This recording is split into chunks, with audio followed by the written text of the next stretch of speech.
Hello बच्चों, आप सबको फिर से स्वागत करता हूँ। 2025 का रिजल्ट, सीबीएसई का रिजल्ट आउट हो गया। बहुत सारे बच्चे अच्छे किए, लेकिन कुछ बच्चे अपने एग्जाम से निराश है, तो कॉपी का रीचेकिंग करवाना चाहते हैं, रिवैल्यूएशन करना चाहते हैं। तो देखो बच्चों, अब सीबीएसई ने नोटिफिकेशन जारी कर दिया है कि अगर कोई बच्चा अपना कॉपी का फोटोकॉपी, आपका इवैल्यूएटेड आपका एग्जाम शीट का अगर वो चाहता है कि फोटोकॉपी उसको मिल सके, तो वो क्या कर सकता है, क्या स्टेप्स फॉलो करेगा जिससे कि उसके पास कॉपी आ जाए, या फिर वो रिवैल्यूएशन टोटल कंप्लीट प्रोसीजर दिया है। देखो, ये जो नोटिस है सीबीएसई ने 19 मई को जारी किया है, 19 तारीख को जारी किया, आप देख सकते हो यहाँ पर। ठीक है, तो notice for the post result declaration facilities to the student class 10 and 12 2024-25। तो क्या है, for evaluation CBSE has detailed guidelines which are followed strictly to ensure that the evaluation is objective, correct and there is no mistake। CBSE ये बोलता है कि देखो बच्चों, जो भी इवैल्यूएशन काम हुआ है वो एकदम 100% करेक्ट हुआ है। In addition to this guideline CBSE also takes the following action. क्या क्या एक्शन लिया है? Teachers involve in evaluation are from the CBSE system. वो जो टीचर आपके कॉपी इवैल्यूएट किए थे वो सीबीएसई सिस्टम से ही बिलोंग करते हैं। Evaluation is done under supervision of CBSE, पूरा strict supervision. This teachers are given training on how evaluated is to be done. उनको ट्रेनिंग दिया गया है कि कैसे कॉपी का इवैल्यूएशन किया जाए। Before starting the evaluation detail discussion is done on the marking scheme. Discussion किया गया मार्किंग स्कीम में, ऐसा अब कोई बच्चा इतना लिखेगा तो कितना मार्क मिलेगा, ऐसा कंप्लीटली डिस्कशन किया गया। Thereby quality evaluation of all evaluators is checked and thereafter the task evaluation is begun। तो पहले उनको ट्रेन किया गया, उसके बाद इवैल्यूएशन के लिए दिया गया। Every day in 8 hours only 20 answer books are checked by each evaluator. हर दिन कितने घंटे मिलते थे इवैल्यूएटर को ना, 8 hours, और वो आपके कितने कॉपी चेक करेंगे, 20 नंबर ऑफ आपका कॉपीज वो चेक किए। During evaluation there was several checks and cross checks to ensure correct evaluation। तो वो जब चेकिंग किए थे, वो तो चेक भी किए, लेकिन उसके साथ साथ क्रॉस चेक भी किया गया था कि वो सही चेकिंग करने के लिए। After answer books are check, verification is done by separate team of teachers. मतलब जब इवैल्यूएटर कॉपी चेक करता है, फिर वेरिफिकेशन के लिए दूसरे टीम बैठाया गया था, जो कि फिर से कॉपी को रीइवैल्यूएट करते हैं। हाँ, सब सही है कि नहीं, काउंटिंग सही है कि नहीं, कुछ क्वेश्चन छूट नहीं गया, पोस्टिंग सही है कि नहीं, ये सारा चीज और दूसरा एक टीम वो करता है। There are many more steps ensure that evaluation is error free.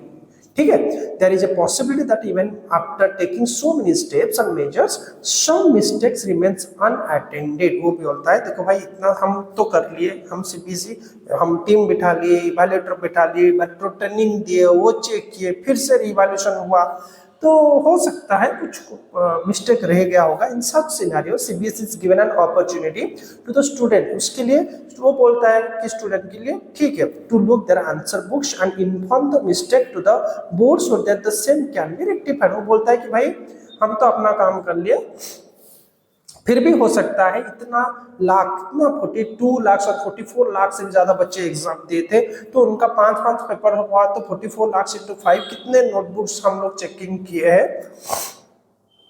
हो सकता है हमसे भी गलती हो जाए, इसलिए वो बोल रहे हैं कि आज स्टूडेंट आप देखो, आप मंगवा लो अपने फोटोकॉपी, जो इवैल्यूएटेड आंसर बुक का फोटोकॉपी मंगवा लो, आप चेक करो, अगर हमसे कुछ गलत हुआ है तो बोलो, हम इसको रेक्टिफाई कर देंगे। तो ठीक है, क्या स्टेप फॉलो करना पड़ेगा, इसलिए the steps followed by CBSE till 2024 was follow. अच्छा, पिछले साल तक क्या स्टेप था ना, पहले बच्चा क्या करता था, वेरिफिकेशन ऑफ मार्क के लिए अप्लाई करता था, फिर obtaining of the photocopy of the evaluated answer book, उसके बाद रीइवैल्यूएशन करवाता था। ये पिछले साल 2024 तक था। अब इस साल क्या हुआ है, this year CBSE has strengthened this system further. क्या क्या है, no student will be provided now students will be given a scanned answer book of the desired subject and they may check their answer book and confirm CBSE if they find any mistake that are identifiable। तो बोलता है कि ऐसा नहीं, आप ये जो 2024 में फर्स्ट स्टेप वेरिफिकेशन कर रहे थे इसकी जरूरत नहीं, आप डायरेक्ट इस साल ये जो इवैल्यूएटेड आंसर बुक का जो फोटोकॉपी पहले मंगवा दो, ठीक है, बोल रहा है। इन द फर्स्ट स्टेज, देखो यहाँ पे रेड में पूरा लिखा है, in the first stage students can request for scanned answer book of the desired subject. In the second stage, the student can apply for the following: verification of marks, re-evaluation, both verification of and mark and re-evaluation, ठीक है ना।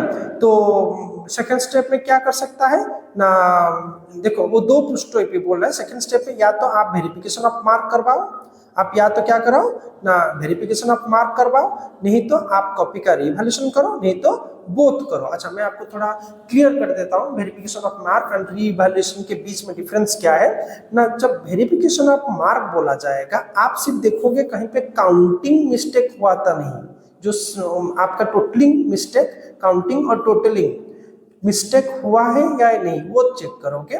Plus देखोगे कि कहीं पे कोई question unchecked है क्या, अनचेक मतलब बाय मिस्टेक इवैल्यूएटर उसको चेक ना करके छोड़ दिए, तो आप टोटलिंग देखोगे, टोटलिंग देखोगे एंड ये है आपका स्टेप ए वेरिफिकेशन। ये वेरिफिकेशन ऑफ मार्क्स में यही दो चीज देखोगे। अगर आपको लगता है यहीं पे कहीं गलत है तो आप वेरिफिकेशन ऑफ मार्क ऑप्शन को चूज करोगे, ठीक है।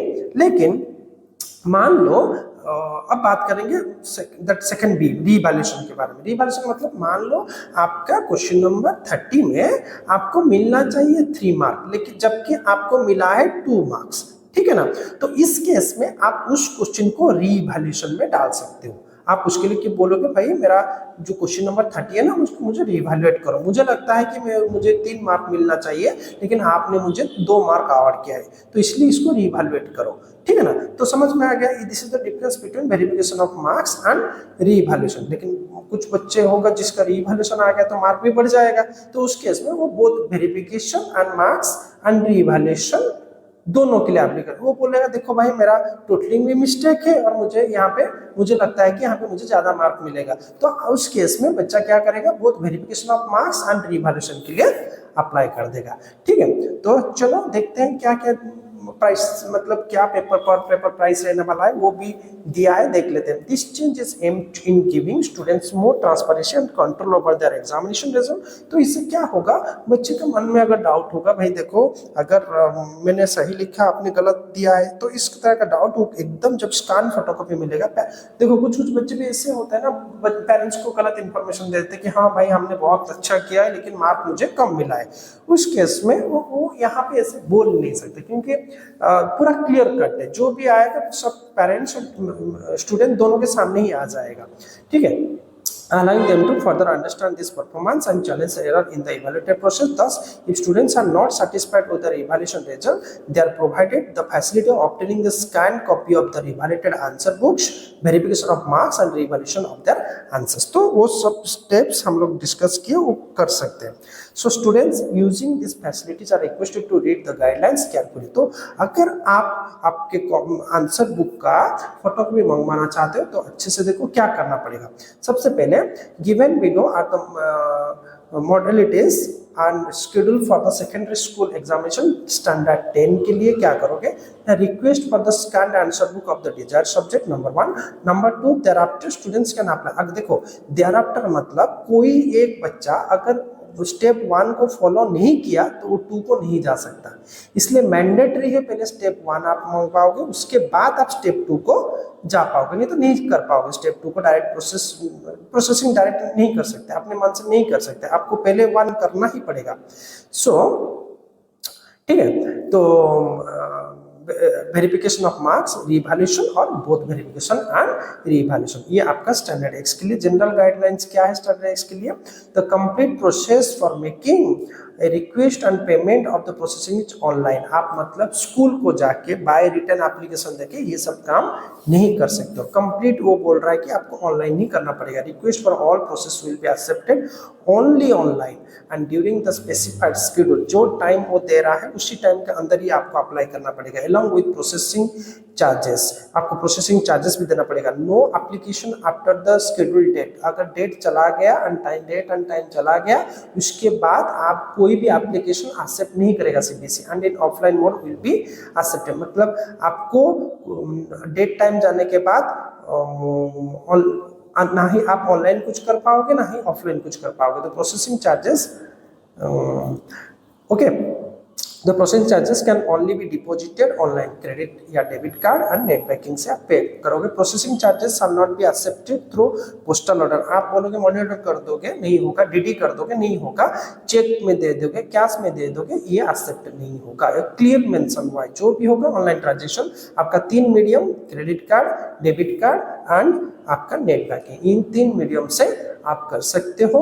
इसमें कहीं पे तो फोन पे, गूगल के बारे में मतलब नहीं है। जब लिंक ओपन होगा तो शायद वहां पे दिख सकता है, वो सेकेंडरी है, लेकिन अभी के लिए वो बोल रहा है आप क्रेडिट कार्ड या फिर डेबिट कार्ड या नेट बैंकिंग से काम कर सकते हो। ठीक है, चलो, तो applications not submitted as per instruction given by the CBSE will be summarily rejected without any consultation with candidate। अगर वो आप जो काम कर रहे हो, मतलब जो प्रोसीजर में आपका कॉपी री चेकिंग के लिए आप अप्लाई कर रहे हो, अगर वो CBSE के गाइडलाइन के हिसाब से नहीं है तो वो आपको विदाउट नोटिफिकेशन भी आपका रिक्वेस्ट कैंसिल कर सकते हैं। Only a single application for each step per candidate will be accepted.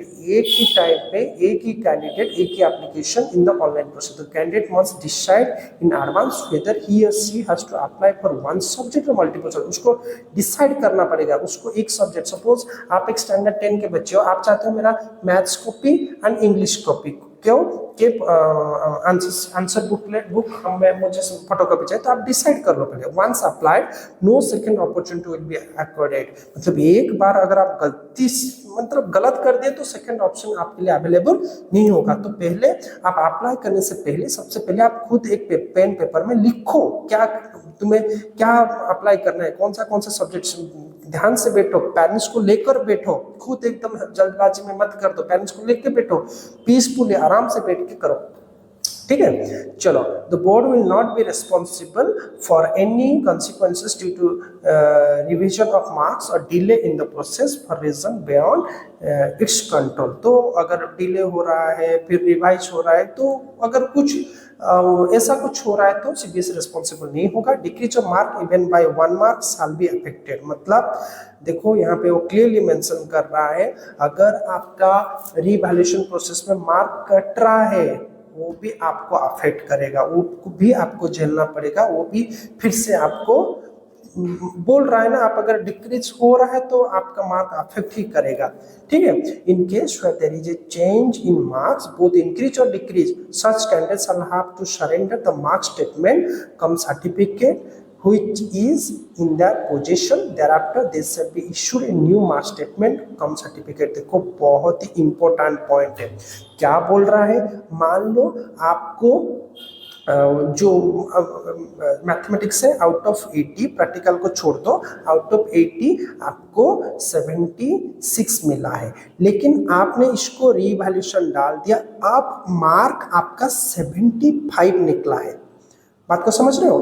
तो देखो अगर ऐसा हो गया तो आपका मार्कशीट बदला जाएगा, गारंटेड बदला जाएगा। तो आप क्या किए होंगे ना, डिजी लॉकर से आपका प्रोविजनल डाउनलोड किए होंगे डिजी लॉकर से, तो उस केस में आपको वो स्कूल में सरेंडर करोगे, या फिर अगर स्कूल से भी अगर वो मिल गया होगा जिसमें 676 प्रिंटेड है तो आपको जाके स्कूल में सरेंडर करना पड़ेगा।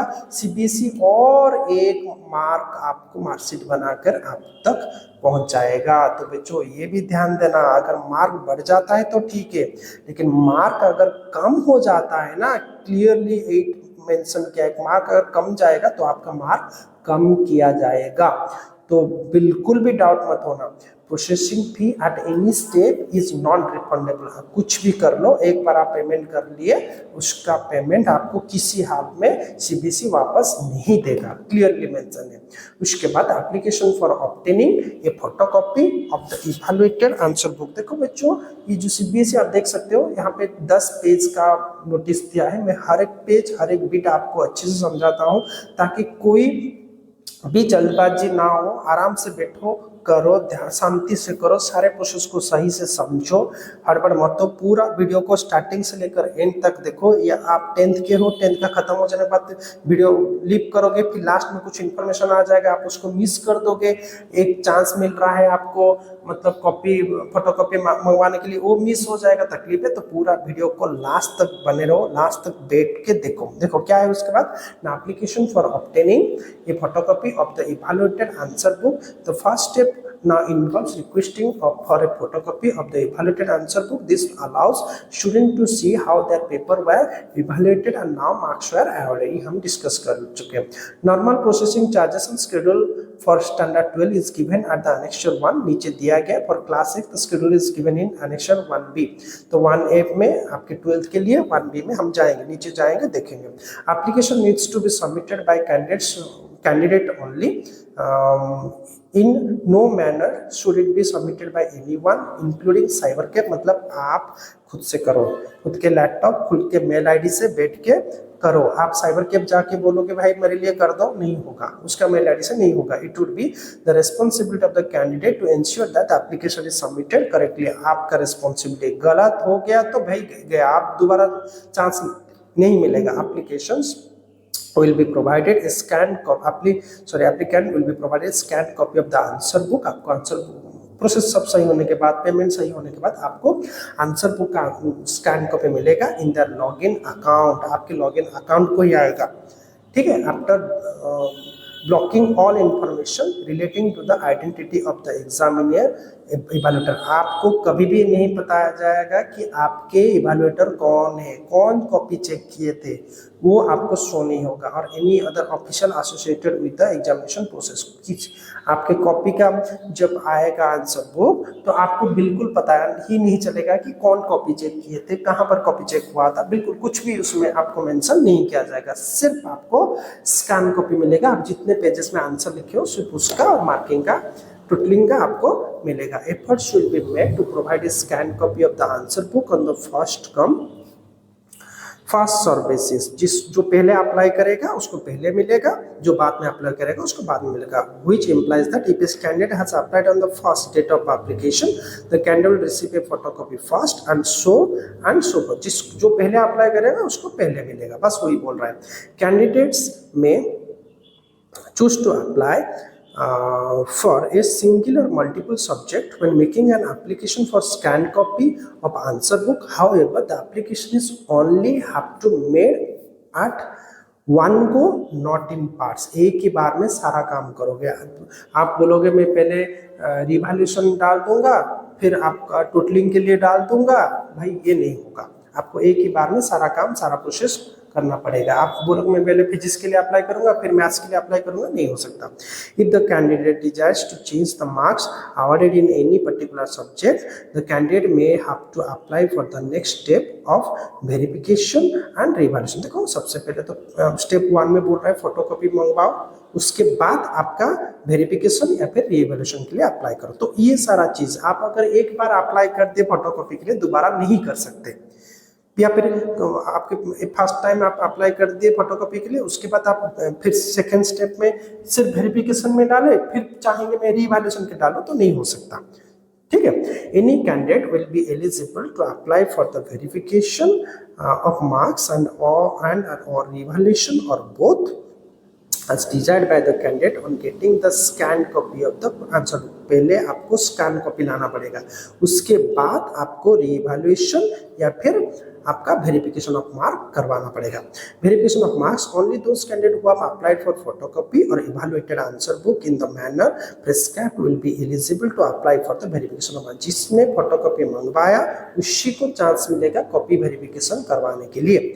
After receiving the photocopy student can check their answer sheet for any discrepancies or error in the evaluation। These details are annexed at annexure 2(1)। ये मैं पढ़ के दिखाऊंगा। You are requested to read it carefully and understand how to take the correct action। तो देखो इसके बारे में मैं आपको डिटेल में समझाता हूँ, तो वेट करो थोड़ा। The outcome of the verification of marks will be communicated in the same login account। तो आपका जो स्टूडेंट लॉगिन अकाउंट होगा जिसमें देखो टॉप में आपको आपका नाम दिखेगा, ठीक है। सपोज आप एक स्टैंडर्ड 12 के बच्चे हो और आपका नाम आर्या देवाशीष है, तो दिखाएगा स्टैंडर्ड 12 आर्या देवाशीष, आपके फोटो मतलब स्कूल यूनिफॉर्म में आपका फोटो के साथ वहां दिखाएगा। ठीक है। For the scan copy of the evaluated answer book in the following manner. The outcome of the verification of marks will be uploaded on the login account of the candidate on the CBSE website. No individual communication. No individual communication मतलब आप बोलोगे मुझे WhatsApp में दे दो, Telegram में दे दो, नहीं होगा, ऐसा बिल्कुल नहीं होगा। टेक्स्ट मैसेज में दे दो, ऐसा बिल्कुल नहीं होगा। आपको प्रॉपर उसी आपके लॉगिन आईडी में ही आपको मिलेगा आपका सारा डिटेल कि मार्क बढ़ा, मार्क घटा, क्या हुआ, सब मिलेगा। In case of changes in mark, the first communication in the marks have been changed, increase or decrease. देखो इंक्रीज भी है, decrease in marks will be provided or hosted. अगर आपका मार्क बढ़ गया तो भी आ जाएगा, मार्क घट गया तो भी आ जाएगा। Therefore thereafter once the result is recalculated, the actual increase or actual decrease of marks will be inform. तो एक बार पूरा कैलकुलेशन खत्म होने के बाद आपका कितना एक्चुअल में इंक्रीज हुआ या डिक्रीज हुआ, रिमेन सेम, वो सब आपको इंफॉर्मेशन के तौर मिल जाएगा। ठीक है। चलो, the applicants are advised to visit the CBSE website for the status of the verification of request. वो बोलता है आप किसी थर्ड पार्टी कहीं से कोई मैसेज कर दिया, इस लिंक के ऊपर क्लिक करो, बिल्कुल मत करना। आप CBSE के ऑफिशियल वेबसाइट में विजिट करके वहां से ही लिंक को क्लिक करना। Only those candidate who will apply for the scanned copy for the answer book will be eligible to apply for the verification of marks। जो तो बार बार बोल रहा है, अगर आप स्कैन कॉपी के लिए अप्लाई नहीं करोगे तो आप वेरिफिकेशन ऑफ मार्क भी नहीं करवा पाओगे। ठीक है। चलो, revaluation of evaluated answer book कैसे करोगे रीवैल्यूएशन, चलते हैं। Only those candidate who have applied for the photocopy of answer book shall be eligible to apply for revaluation or challenge the marks awarded to the question। challenge the mark awarded मतलब suppose एक question number 31 में आपको मान लो question number 31 में आपको 2 mark मिल रहा है, लेकिन आपको लगता है इसमें मुझे 3 मार्क मिलना चाहिए, तो आप उस केस में बोल सकते हो कि भाई मुझे यहाँ पे 3 मार्क मिलना चाहिए, क्यों 2 मार्क मिला है, आप मुझे थोड़ा कॉपी को फिर से रिवैल्यूएट करो, उस क्वेश्चन को फिर से चेक करो, भाई मुझे तो लगता है 3 मार्क मिलेगा। ठीक है। तो उस केस में आप you can challenge that in that question request for revaluation or challenge shall be accepted only for the theory portion. देखो आपको MCQ में कोई ऐसा मतलब you can not revaluate your MCQ question, आप रीवैल्यूएट नहीं कर सकते हो किसको, MCQ क्वेश्चन को। आप सिर्फ रीवैल्यूएशन सिर्फ और सिर्फ आपको किस में करना है ना, थ्योरी क्वेश्चंस। ठीक है। जो कि आपका क्वेश्चन नंबर अगर MCQ है तो 20 MCQ उसके बाद आता है, 21 से लेकर लास्ट तक कहीं पे भी कर सकते हैं। पर क्वेश्चन आपको 100 रुपए पेमेंट करना पड़ेगा, पर पेपर आपको 100 रुपीज पेमेंट करना पड़ेगा। The applicant will have to refer to the marking scheme in the subject concern which will be available on the website along with the question paper. thereafter candidates can submit an application for re-evaluation in the required question। देखो क्या है ना, the applicant will have to refer to the marking scheme in the subject concern। देखो आपको marking scheme में मिलेगा which will be available on the website along with the question paper। आपको question भी मिलेगा, मार्किंग स्कीम भी मिलेगा, तो आप वहां पे पकड़ोगे। thereafter candidates can submit an application for re-evaluation। उसके बाद आपको फोटोकॉपी मिल गया, आप मार्किंग स्कीम के साथ देखोगे। ठीक है। मार्किंग स्कीम देखोगे और क्वेश्चन पेपर भी देखोगे, फिर आपको गलत लगा तो रिवैल्यूएशन के लिए रिक्वायर्ड क्वेश्चंस में रिवैल्यूएशन के लिए अप्लाई कर सकते हो। विथ रीजनिंग लिख सकते हो, भाई मुझे यहाँ पे 3 मार्क मिलना चाहिए, क्यों 2 मार्क मिला, मेरा तो आंसर सही है। ठीक है। ऐसा रीजनिंग करके आप लिख सकते हो।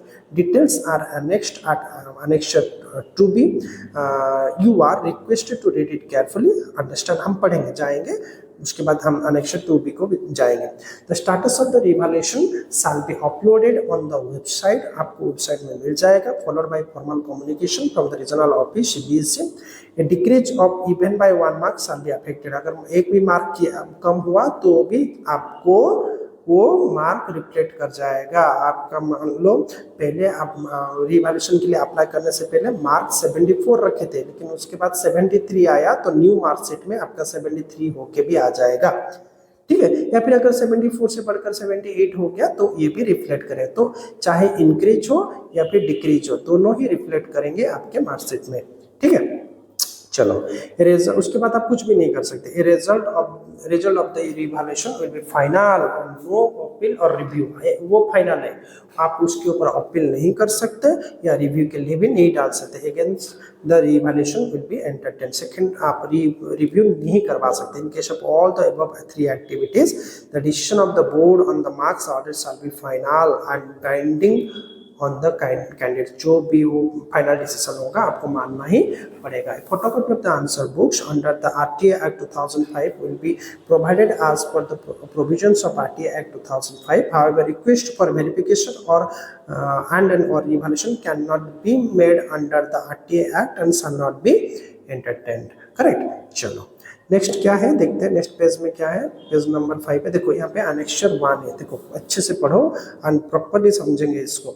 Schedule for obtaining A photocopy of evaluated answer book, verification of marks and revaluation for senior secondary examination. Senior secondary मतलब आपके कौन से क्लास हुआ, 12, स्टैंडर्ड 12 के लिए, ठीक है, 2024-25। ये जो अनेक्सर 1 है आपका स्टैंडर्ड 12 के लिए, ठीक है।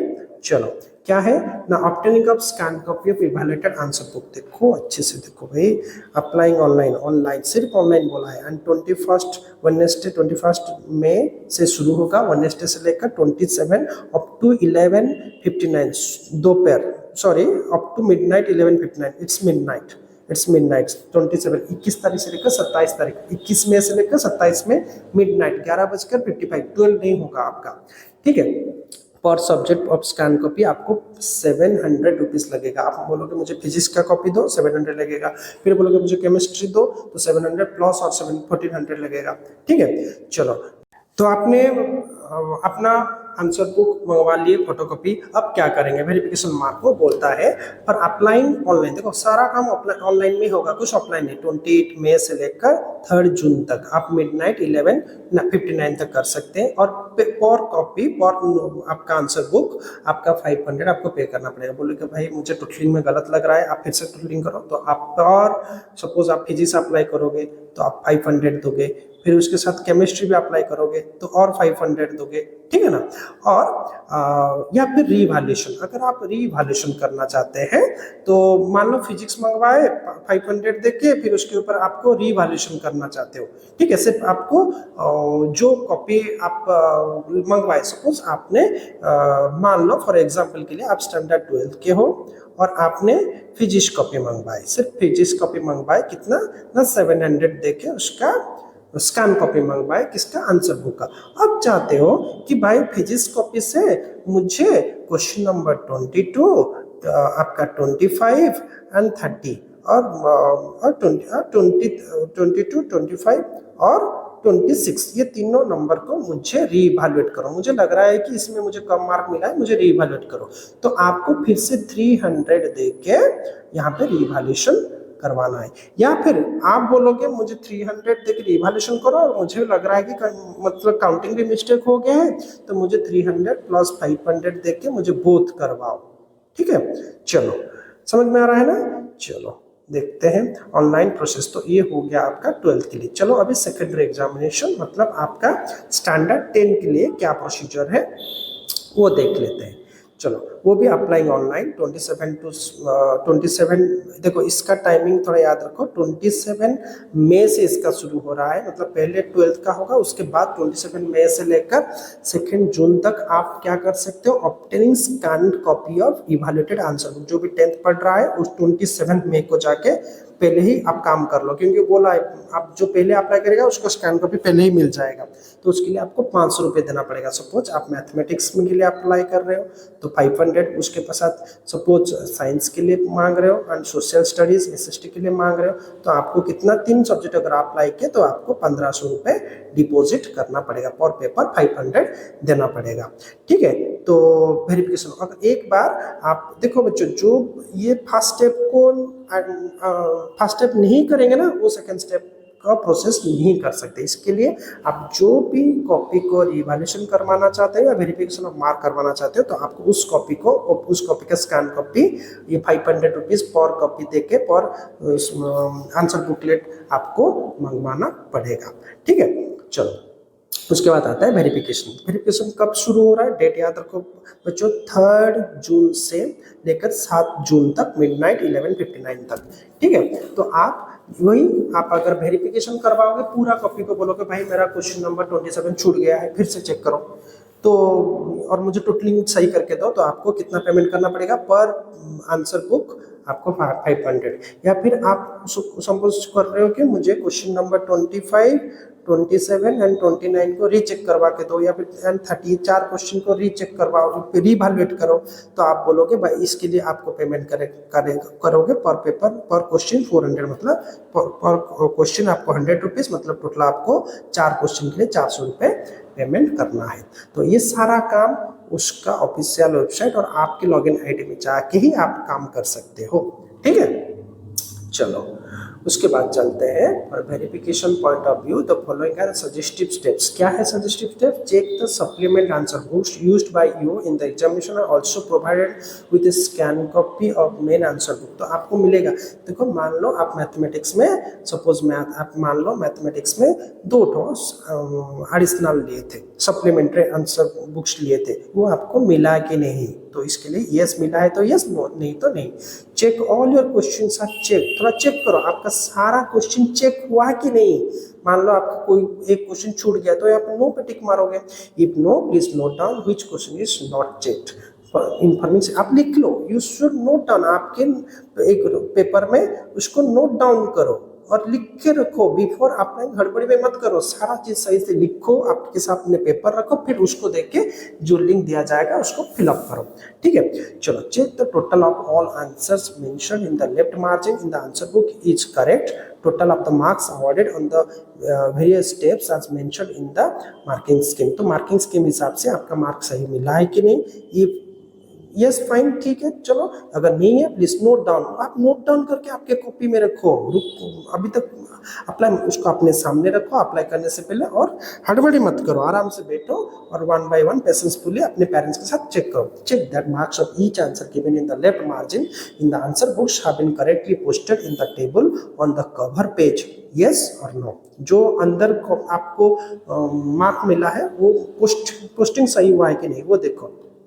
Check the total number of row in the correct in the table on the right hand side in case ये तो ठीक है, नहीं तो नोट डाउन करो। देखो वो बोल रहा है कि सारा चीज आप नोट डाउन करो, बाद में करना। Check the total of RHS column, कितने RHS है, EPS सब सही है तो ठीक है। 7th में क्या चेक करो? Check the total number total of the column match the marks awarded to you are shown in the result DigiLocker. जितने आपको मार्क मिल रहा है वो डिजीलॉकर से सही मैच कर लो, सही मिला है कि नहीं मिला है। इफ नो तो उसको भी नोट डाउन करो। Please note if there is no mistake you can decide not to apply. अगर आपका सब सही है आप डिसाइड कर सकते हो, चलो मैं आगे सेकेंड स्टेप को नहीं जाऊंगा, कुछ अप्लाई रीवैल्यूएशन नहीं करवाऊंगा, ठीक है, और वेरिफिकेशन ऑफ मार्क भी नहीं करवाऊंगा, वो भी आप चूज कर सकते हो।